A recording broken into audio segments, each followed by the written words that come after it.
estrés. En realidad el estrés es un padecimiento bastante moderno. Tiene que ver mucho con el desarrollo actual de la humanidad. La gente que está en el campo siembra su milpa y no se estresa si la milpa crece o no. Ellos saben que va a crecer y mientras están haciendo alguna otra cosa. Y estábamos mucho más en relación con la naturaleza. Era una forma mucho más integral con lo que sucedía. Si la vaca iba a parir un becerro o no, pues era el día que iba a parir. Y el granjero no se estresaba de que no viniera. Pero en cambio ahora, en esta forma de trabajo, en donde hay una demanda de ser efectivo y eficiente, todo tiene que estar ya, ¿no? Llega el jefe y dice, esto lo quiero para ayer, ¿sí? Y entonces uno, si tiene subordinado, dice, el jefe dice que lo tiene que tener antier. Y así vamos, ¿no? Entonces, tenemos hijos, no sé, algunos de ustedes tienen hijos, y ahora van a la escuela y van al kinder, y ya queremos que salgan con título, que salgan graduados. Sí, ya me urge que este chamaco empiece a trabajar y que sea exitoso. Entonces, pareciera que en el desarrollo, sobre todo del final del siglo XIX y del siglo XX, empieza este deber ser como algo que ahorita ya lo vivimos como algo inherente al hombre, a la cultura, no lo pensamos que podía ser diferente. Es un deber ser, debo ser esto, debo ser aquello, ¿no? Y entonces nace el chamaco y ya le vieron la cara de licenciado, ya le vieron la cara de doctor, y dicen, mira, o va a ser campeón de fútbol, o artista de cine, y el pobre chamaco todavía lo que quiere es pegarse a la teta, ¿no? Y nos vamos metiendo en esta sociedad terriblemente demandante. Y hay trabajos que se vuelven increíblemente demandantes y la gente la contrata y le dicen, y si no cumples, te vas. ¿Sí? Algunos trabajos no son tan demandantes, nos permiten más flexibilidad, nos permiten escoger ciertas nuestros horarios un poco más flexibles, pero hay trabajos, por ejemplo, los call centers donde está la gente contestando el teléfono, que están ahí con su diadema y entra una llamada y otra llamada y otra llamada. Y tienen un supervisor que está viendo que no titubees. Si se levantan al baño y se tardan más de lo que tienen controlado, oye, ¿por qué te tardaste 7 minutos? Tienes 5 para ir al baño, ¿no? Y en esa forma, pero lo terrible no es que haya un patrón que contrate gente que explote así, sino que una persona acepte un trabajo tan estresante. Aceptamos a veces condiciones de trabajo porque desde luego necesitamos la paga, ¿no? Necesitamos el recurso y entonces a veces escogemos un trabajo y sabemos que este trabajo implica un estrés. Aquí en esta zona nosotros trabajamos en una área que es salud mental del migrante. El migrante tiene más estresores de lo que uno se puede imaginar. Viene de manera ilegal, es un estresante. Dejó una familia en algún lugar, en algún poblado y no sabe cómo esté. Cuesta trabajo conseguir el trabajo, la paga. Después, algunos están pensando en irse a cruzar la frontera de Estados Unidos. Le tienen que pagar al pollero, su familia le tiene que pagar al pollero. Y todo esto son factores que para algunos son tan fuertes que terminamos viéndolos en una clínica porque estos estresores externos son muy fuertes. Entonces tenemos una parte del componente del estrés que la hicimos nosotros, la fabricamos nosotros como sociedad en esta demanda tan fuerte que nos hemos generado, este deber ser. Porque queremos vivir mejor, porque queremos vivir bien, y entonces tomamos una decisión de estudiar una carrera. Y si tomamos la decisión de estudiar una carrera, esto nos lleva a que tenemos que cumplir con materias, a que tenemos que hacer muchas cosas. Y después de eso, buscar trabajo. O sea, todos estos son estresores que nosotros decidimos, son intrínsecos, vienen de adentro. Y después hay todos estos factores externos, todos esos factores estresores. ¿Y ustedes tienen herramientas para trabajar con su estrés? ¿Les tomaron clases? ¿Les dieron clases en kinder? En kinder sí, en kinder seguramente sí. ¿Cómo? Cantos y juegos. ¿Sí? Entonces los voy a invitar ahorita que nos levantemos un momento. Ya han estado sentados ahí mucho rato. Vamos a levantarnos.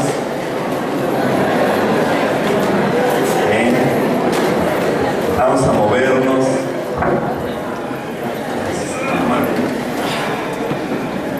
Estírense, estírense.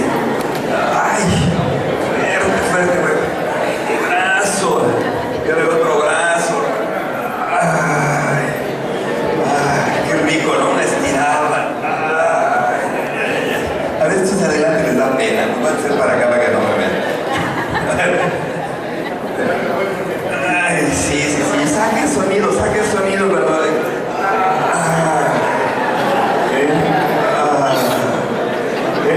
Porque el estrés se va quedando dentro del cuerpo. Vamos a sacarlo, ahora vamos a brincar un poquito. Vamos a brincar un poquito.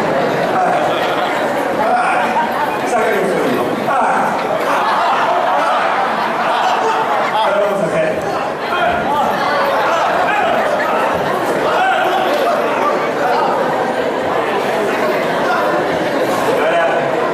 Una respiración, les voy a enseñar un truco que es una respiración muy buena, que es bajen, ¿sí? Abrácense y respiren.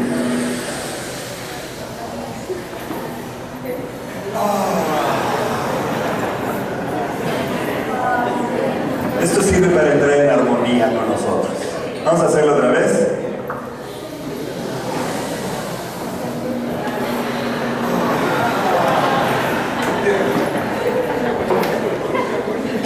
Y de repente, no importa qué sensación teníamos, qué emoción teníamos, si estábamos enojados, si entramos otra vez como en un punto cero. ¿Sí? Y podemos entonces dar otra vez un paso. ¿No? Ok. Se me hace que tienen ganas de dar un poquito más, ¿verdad? Vamos a brincar otro poquito otra vez. Ahora.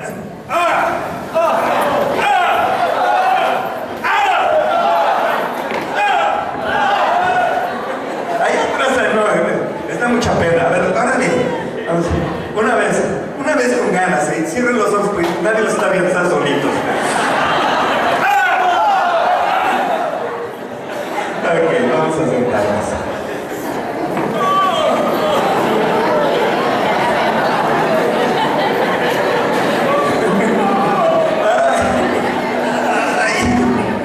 Sí, hay algunos que ya terminamos ahí.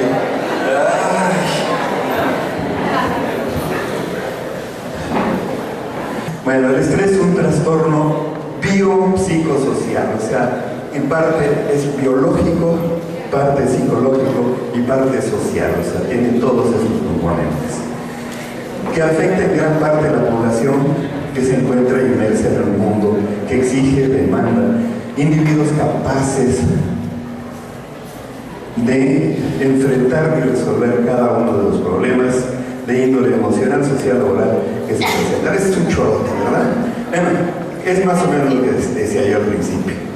Es esta parte de todos los factores que la sociedad, no podemos salirnos de la sociedad, ¿sí? Todos nosotros tenemos un compromiso laboral, tenemos compromisos familiares. Entonces, sí, el señor que está en el campo probablemente todavía puede ver con tranquilidad, que crezca la milpa, que nazca el becerro. Pero nosotros estamos en el 2012, tenemos un trabajo, tenemos probablemente cuentas porque tenemos una hipoteca, o compramos un vehículo, o tenemos el hijo que va a la escuela, la hija. En fin, no podemos evitar, no podemos sustraernos de todos estos factores. Entonces, aquí lo importante no nada más es ver que existen estos factores, ¿sí? Eso que hablábamos hace rato, que es un padecimiento moderno, ¿sí? Pero, ¿qué podemos hacer? ¿Qué podemos hacer como individuos? Si yo viniera aquí y les platico de todo lo que sucede, las estadísticas de lo que cuesta, días no laborados, enfermedades, padecimientos, pues se van diciendo, muy interesante. En 10 minutos ya se les olvidó todo porque no tienen dónde ponerlo, no tienen para qué, ¿no? A mí me parece mucho más importante el que veamos qué hacemos con el estrés, cómo vivimos, porque no hay manera que nos sustraigamos del estrés, no hay manera, ¿sí? Si yo les digo, no, les voy a dar aquí una receta, aquí tengo un libro, ¿no? Y ustedes no van a padecer estrés, no, sí van a vivir con estrés, porque es una sociedad en la que hay muchos factores estresantes, pero lo que sí podemos es ir viendo diferentes factores. El concepto de estrés fue introducido por primera vez en el ámbito de la salud en el año de 1926 por Hans Selye, quien definió el estrés como la respuesta general del organismo ante cualquier estímulo estresor o situación estresante. No era un término muy conocido ni se pensaba en esto porque no era algo que existía en la cultura del siglo XIX. El estrés existía como factor de estrés postraumático por las enfermedades, por la guerra, por los sismos, por ese tipo de cosas. Pero la vida social, la sociedad no era una sociedad estresante, era una sociedad que vivía todavía mucho más en armonía. Todavía aquí en el estado de Chiapas tenemos muchas cosas muy bonitas. Platicaba ahorita con una amiga de Comitán. Así que va la gente en su coche y se topa con el otro que viene del otro lado y se paran los dos, no se estacionan, sino ahí se ponen a platicar de carro a carro, ¿no? Y la gente de atrás no le toca el claxon, ¿no? ¿Sí? Eso me parece a mí de una riqueza maravillosa. Aquellos que vivimos en otra ciudad como en Tuxtlas, eso ni pensarlo ya porque podemos perder la vida, ¿no? Pero todavía podemos tener muchos momentos de calma, todavía podemos tener muchos momentos para compartir con los demás, con los amigos, con la familia, irnos a botanear, irnos a algún lugar y compartir. Y tenemos esta posibilidad de bajar los niveles de estrés. No les quiero decir cómo va a ser la vida en Nueva York. Yo viví una época en Nueva York y ahí la velocidad mínima para caminar en la acera son 10 kilómetros por hora. Aún cuando esté la nieve, o sea, es un tráfico, la gente se mueve a una velocidad en la banqueta y es un mundo de gente y todo el mundo va a esa velocidad y es como caballos de carrera, o sea, suenan las 5 de la tarde y todo el mundo sale de ahí corriendo y llena los bares, ¡pum! Se va a tomar la copa, a las 7, ¡pum! Sale al metro y sale a su casa. O sea, es una forma de vida en donde aún el tiempo libre es estresante, ¿sí? O sea, salgo de mi trabajo, voy al bar, tomo mi copa, subo al metro, o sea, esta sociedad es una sociedad que genera una industria del tiempo libre. Vivimos hacia el tercer negocio del mundo, es la industria del tiempo libre. Después del petróleo, de la venta de armas y el narcotráfico, ¿sí? Es el turismo. Y los demás aspectos tienen que ver con, o sea, fabricamos una sociedad tan estresada que ahora tenemos que venderles cómo sacarlos del estrés. Y probablemente algunos trabajan durante 11 meses para pagar las vacaciones, lo cual es un poco, digamos, a mí no me entra muy bien con los que hemos llegado a eso, pero así vivimos. Vivimos en donde invertimos, hay revistas que son exclusivamente para ver qué hacemos con el tiempo libre, hacemos un calendario, vemos, presupuestamos, o sea, ya irse de vacaciones es estresante. ¿Sí? Para algunos realmente lo padecen, lo sufren, vienen las vacaciones y ya están sudando, ya ven cómo su tarjeta de crédito está temblando, ¿no? Se van a tener que subir al carro, van a tener que hacerse. Resulta que si no encontramos maneras más eficientes de vivir en esta sociedad, ninguna vacaciones nos van a servir. Si podemos bajar el switch un rato, ¿no? Y poder decir, ahorita me doy vacaciones, ¿sí? Me decía un terapeuta, decía, estoy cansado, estoy agotado, ya no puedo más, yo creo que necesito unas vacaciones.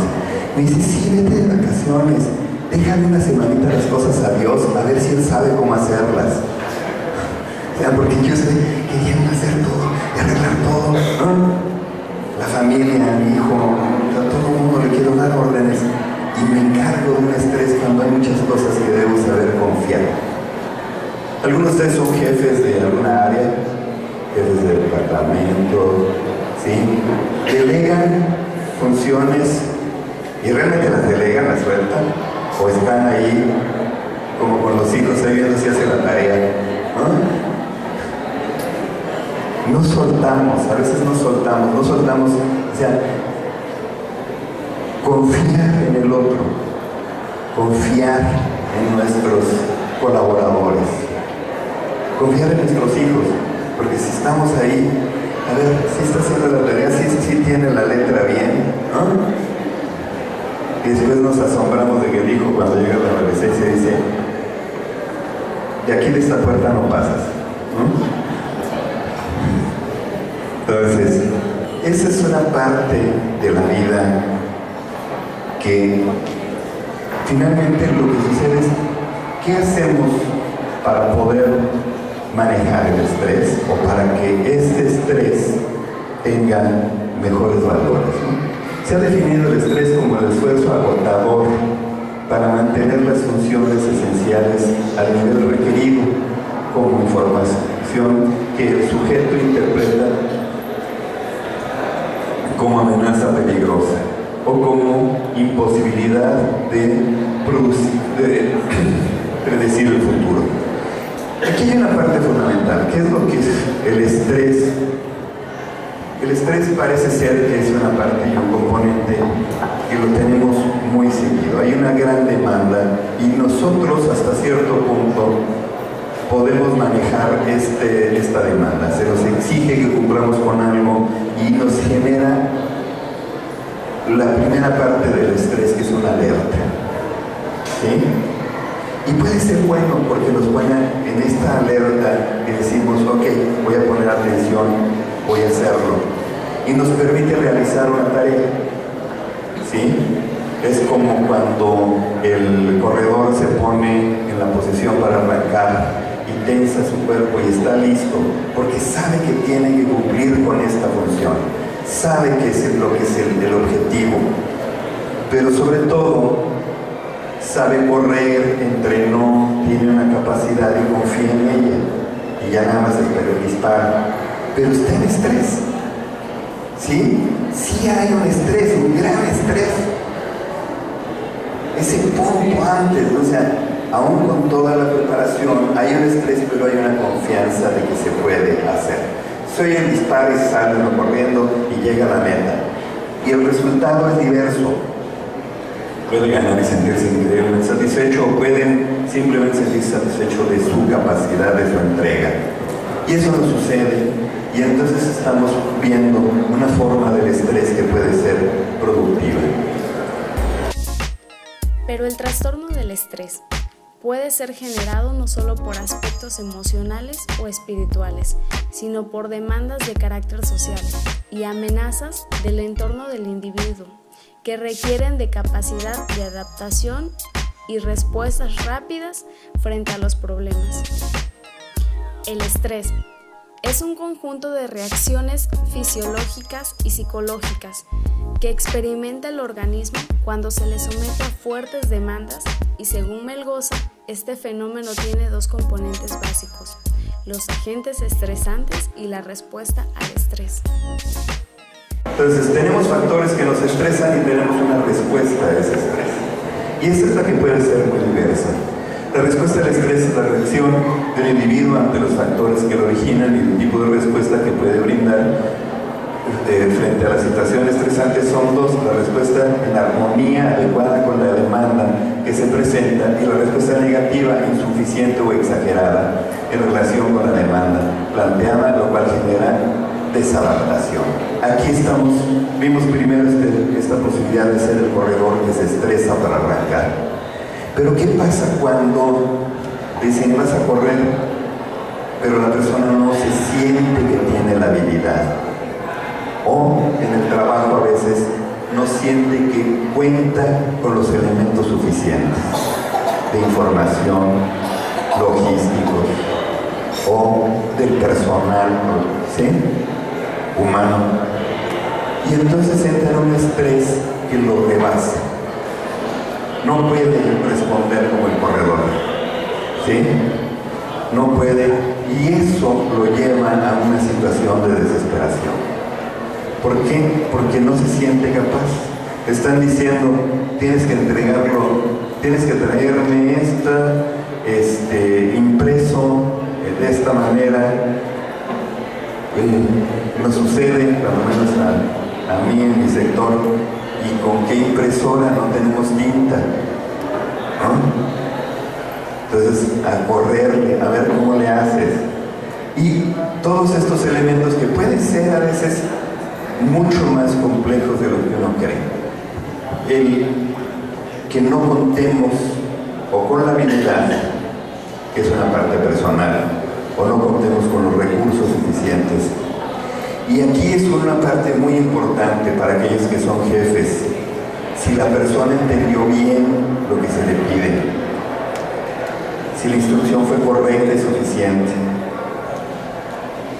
si en la relación entre jefe y subordinado hay la suficiente comunicación para que el otro le haga la pregunta, se le permita decirle no entendí, ¿sí? Porque entonces ya se fregó el asunto, no entendió, y como no está bien la relación, no dice nada y se va. Y cuando llega uno a las 2 horas, oye, ¿ya lo terminaste? Lo estoy haciendo, ya casi lo termino. Y todavía no sabe, no tiene ni idea de lo que tiene que hacer. Y entonces termina el día y le dices, ¿y ya lo terminaste? No. Y empiezan a averiguar y resulta que no entendió la instrucción, ¿no? Es algo muy común con el niño, que le pide que haga una cosa y no la hace porque no entendió que se le pidió. Y en general, cuando uno le da una instrucción a una persona, es más fácil que la instrucción se entienda de manera correcta y que el otro tenga la información suficiente. Pero cuando se le da un grupo, ¿quién sabe qué nos pasa cuando estamos en grupo? Que confiemos que el otro está poniendo atención o algo así, ¿no? Entonces quedamos a las 9, ¿sí? Y después andan preguntando, ¿a qué nos quedamos? ¿Quién? ¿Sí?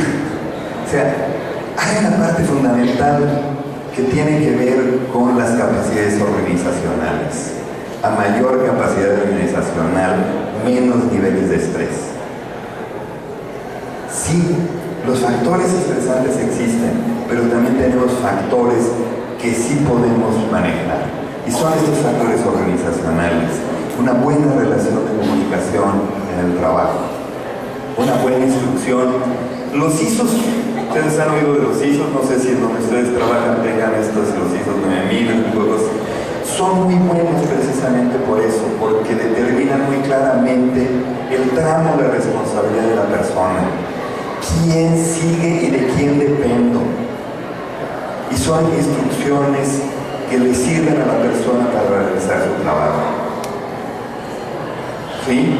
Nos exprimen un poquito más, pero nos dan mejores herramientas. En general en la administración pública tenemos muy poco eso.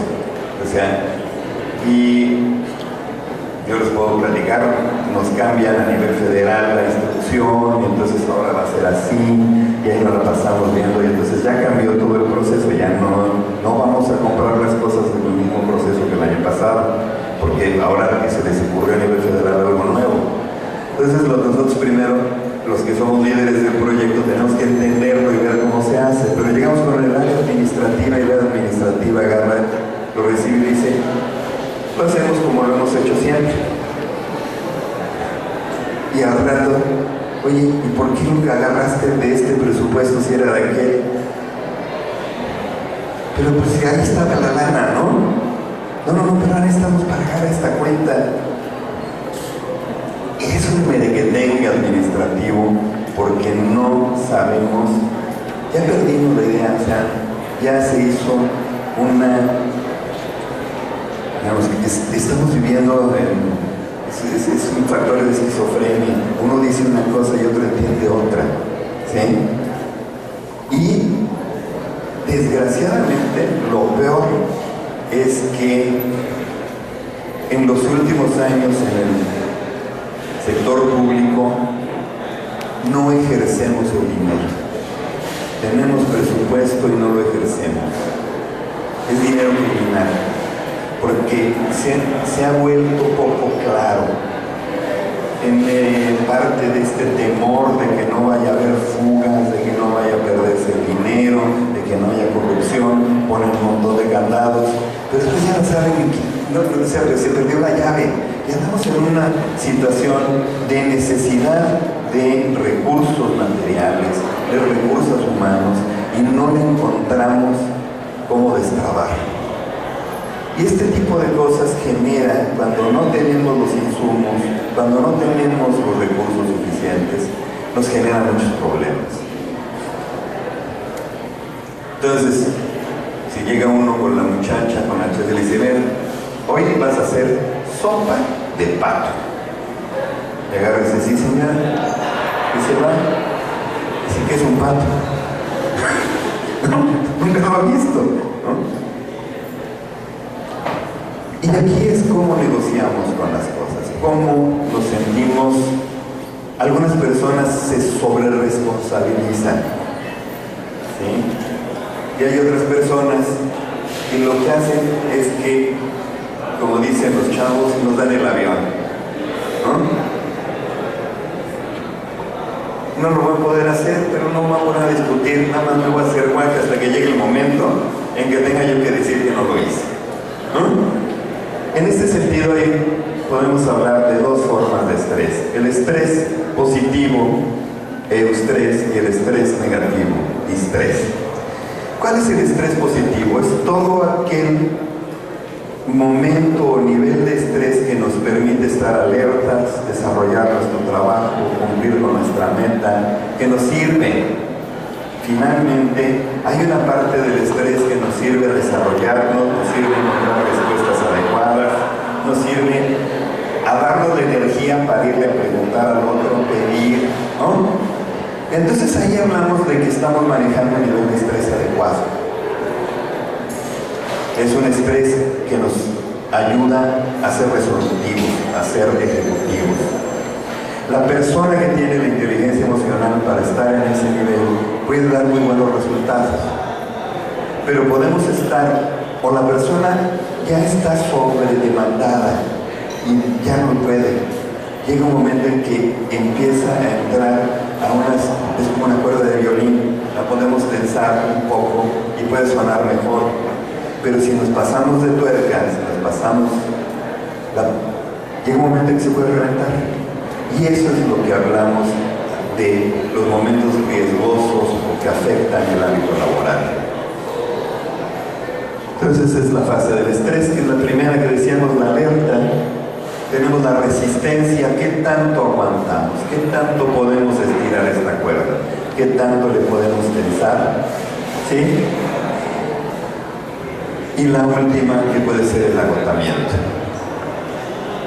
Ya la estresamos demasiado, ya se desgastó, ya no da. Entonces la persona en el trabajo llega un momento en que ya no está alerta, ya se le va la onda, ya la pensamos demasiado y entonces se agota. Nos agotamos a veces en el trabajo. Hay ciertas cosas que ya no le queremos entrar porque no encontramos buenos resultados. Y ese agotamiento es lo que finalmente nos puede llevar a otra parte que no es tema de esta charla, que es la depresión. Cuando la persona ya está agotada, siente que no va a encontrar respuestas, no encuentra soluciones en su ambiente, no tiene recursos para solucionarlo y entonces se empieza a deprimir. Bien, no es tanto el estrés la parte en donde nos afecta, sino cuando llegamos a esta parte del agotamiento y que nos puede llevar a una situación de depresión. Y vemos a veces lugares de trabajo donde todo el mundo ya está deprimido, ya no trabaja, ya no tiene ganas, ya se agotó, no tuvo los recursos y no ve su ambiente un ambiente suficiente que no encuentra respuesta. Y entonces llegamos a oficinas y vemos a todo el mundo haciendo guaje, ¿no? Están esperando a ver si llega la que vende la joyería, ¿no? Eso es un momento de alegría, pero en general en el trabajo se acabó la posibilidad de generar. Y podemos llegar a otros lugares en donde vemos este entusiasmo, estas ganas de realizar, porque están en la parte de alerta, ¿sí? Y que pueden manejar una cierta cantidad de tensión, de quedarse a trabajar, se les exige a veces mayor demanda, hay una cierta posibilidad todavía de tensar la cuerda, pero cuando no encontramos suficiente cantidad de recursos externos para apoyarnos, o no podemos construir nuestros propios recursos internos para algunas cosas, entonces nos vamos al agotamiento. Tipos de estrés laboral. El episódico, que son los ambientes laborales inadecuados, la sobrecarga en el trabajo y la alteración de ritmos biológicos o de responsabilidades de decisiones importantes.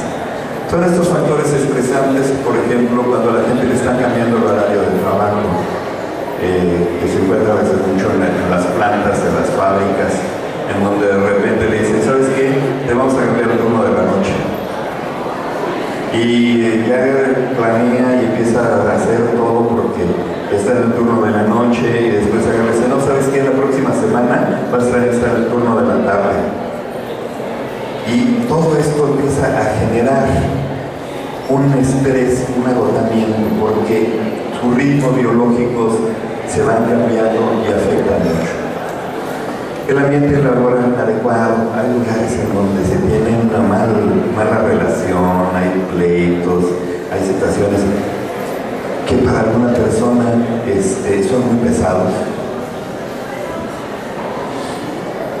Y demasiada responsabilidad, la persona se le está exigiendo demasiado y no puede cumplir, no tiene las herramientas o las instrucciones no son correctas, las instrucciones no son suficientes, no son claras.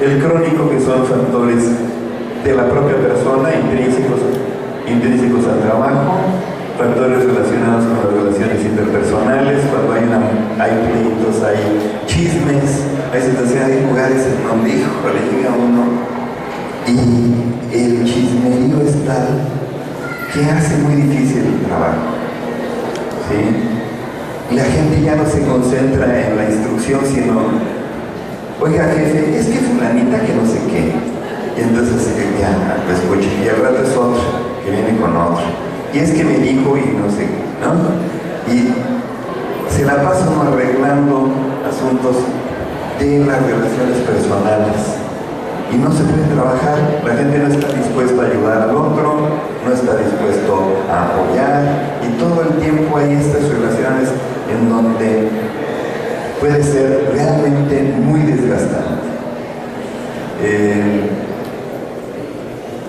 Factores relacionados con el desarrollo profesional y factores relacionados con estructura del clima organizacional. Entonces tenemos los efectos fisiológicos, que es el aumento de la tasa cardíaca, tensión muscular, dificultades para respirar. Esto estamos hablando ya de cuando la persona llega a estrés que empieza a afectarle fisiológicamente. La gente se cansa, está todo el tiempo cansada. No sé si alguno siente que ya se agota rápidamente del trabajo, se siente agotado.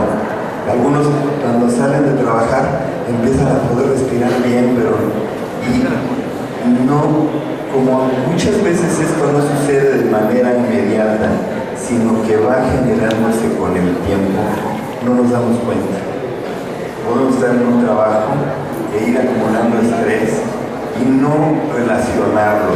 Estamos tan preocupados por conservar nuestro trabajo porque tenemos una necesidad económica y no nos movemos y no vemos estos factores. Personas que ya no aguantan el trabajo, están enojados y entonces tienen problemas de colitis, tienen problemas estomacales, o sea, tienen un coraje que matarían al jefe cualquier día domingo, pero no lo hacen, ¿sí? O matarían al otro que está en el escritorio de junto, ya lo hubieran envenenado, pero a las 11 de la mañana ya lo hubieran envenenado, pero sin embargo se aguantan y les genera malestar, ¿sí? Esto puede llegar a ser de diversos tipos y lo importante es podernos ver cuando empezamos a tener este agotamiento, este estrés que nos está haciendo que no podamos sentirnos libres, que ya ni siquiera podemos, o sea, nos cuesta respirar. Imagínense estar en un ambiente de trabajo donde ya nos cuesta respirar. O sea, ya ni siquiera quiero oler aquí en este lugar. La relación con el mundo, nuestra relación inmediata con el mundo es la respiración. Si nuestra respiración no está bien,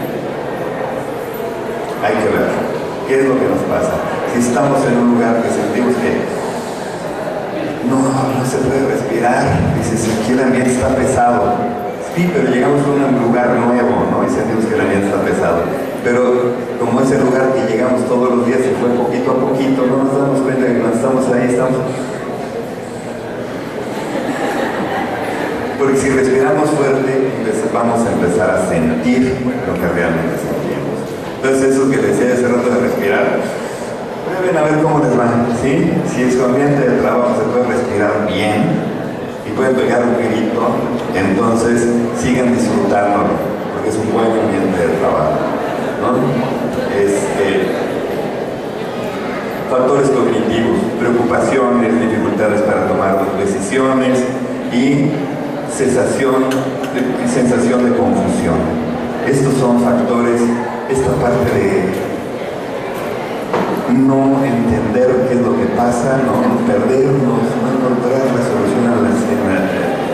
Se nos da una instrucción y nos cuesta trabajo, porque ya hay una confusión, ya no hay una buena relación de información, no hay una buena relación cognitiva. Y eso hace que las decisiones sean confusas, sean difíciles.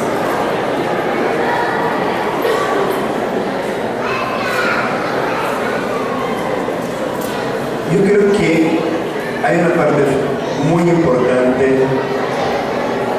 del desarrollo de las personas y del desarrollo tenemos que entender que el hombre, como todo el conglomerado, nos desarrollamos en comunidad, nos desarrollamos en familia históricamente, familia, en clan, en tribu, en sociedad. Y si no funciona nuestro ambiente laboral, si nuestro ambiente laboral no es esa familia, ese clan, ¿sí? No nos ayuda a desarrollarnos. Cuando funciona, cuando encontramos la manera, ¿sí? Entonces nos desarrollamos, crecemos. Entonces es muy importante el ambiente en donde estemos. El ambiente escolar, el ambiente familiar, el ambiente de trabajo. Y eso son factores muy importantes.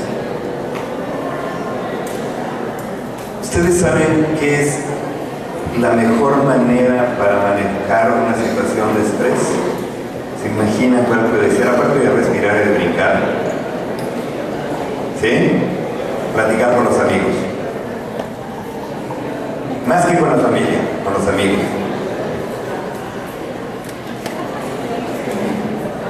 Cuando uno ve, por ejemplo, que los chavos van y se juntan y hablan mal de un maestro, hay un nivel de esta parte que es muy sana, porque descargan cierta malestar. O sea, este maldito maestro, ¿sí?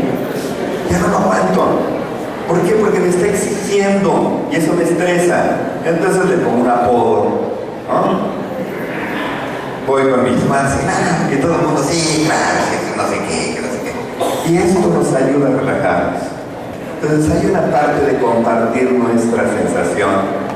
Entonces en un ambiente donde yo puedo irme a tomar un café, ir a platicar con un amigo y poder sacar todas estas partes estresante, ¿sí? Y aprovechar lo que decía Aristóteles del hacer catarsis, sacar. En algunos ambientes de trabajo se han desarrollado estas formas también de hablar, de discutir, de mejorar la relación. Entonces aportan los diferentes elementos de un lugar de trabajo, cómo mejorar una forma. En empresas como en Mercedes-Benz, todos los trabajadores están en la línea de ensamblado de los autos. Son trabajos muy estresantes, las líneas de ensamblaje son muy repetitivas. Entonces los trabajadores se salen de la línea de producción y se dedican a armar a mano un equipo, un auto. Entonces no están en la línea de producción, sino lo arman a mano y le descubren cosas que no habían visto en la línea de producción porque no lo pueden ver. Y entonces le aportan a la empresa detalles. Oye, esta pieza cuesta un trabajo meterla, ¿sí? Pero a fulano se le ocurrió que si la hacemos así ya está, queda mejor.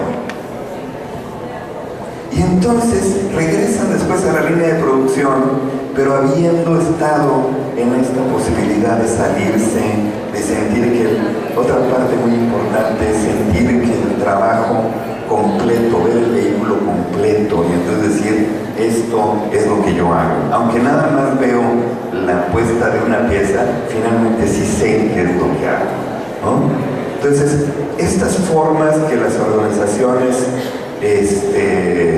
como Sony, o sea, van descubriendo, son aportaciones que podríamos copiar en nuestro ámbito, en nuestro pequeñito ámbito de trabajo, o en nuestro pequeñito ámbito de familia, ¿no?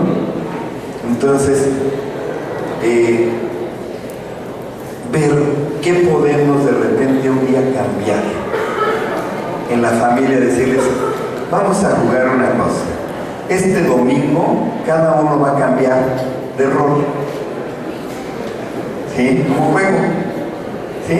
Entonces ahora a ti te va a tocar ser mamá y a ti te va a tocar ser el abuelito y a ti te va a tocar, y entonces jugar con eso, ¿sí? Entonces, ¿cómo ve probablemente un niño de 12 años a su mamá? Y entonces va a empezar a regañar o va a empezar a decir algo que hace muy repetitivo la mamá y todos se van a botar de la risa, pero también va a entender la responsabilidad de ciertas cosas, ¿no? Y jugar un poco con el rol. En el ambiente de trabajo es más difícil. A veces los jefes no entienden, ¿a poco yo soy así? ¿No?